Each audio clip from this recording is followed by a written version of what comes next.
कि जैसे कि फरे मई अरे केरा के भवा दिया, अरे केरा के भवा दिया, अरे कि वैसे फरे फूले हमर भैया भवतिया। हमनी खाती भाई भगत रहुए सब बानी जा, जे हमनी के सुख दुख में काम आ जाए ओकरा से बड़ कोई भाई भौज ना होला भैया। तो एक बार प्रेम से बोलिए छठी मैया की। भाई भौज के छठ एक लाइन हुई, एक लाइन के बाद हुई, फिर बाकी बलिया वाला गीत गाओ जो कैसे भैया। अरे की जय भैया भैया सबके प्रणाम बा।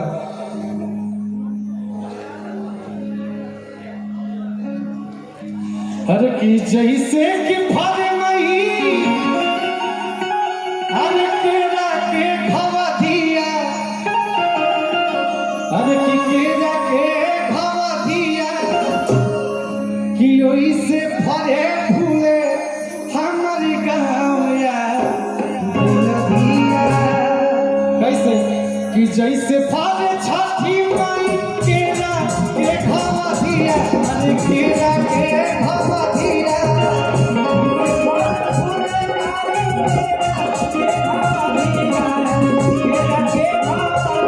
जैसे फरे छठी मई केरा के भवा दिया, अरे केरा के भवा दिया, कि ओइसे फरे फूले हमर भैया भवतिया। ओइसे फरे फूले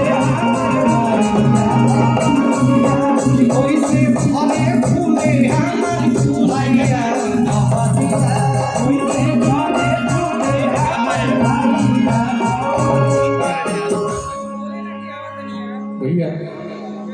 ये गीत गाय के रुआ सब बताई जा कौन गीत गाई, कहे से कि समय के बड़ी अभाव बा, कहा जाने भक्ति गीत रुआ सब को उतना रुचत होके के ना होके।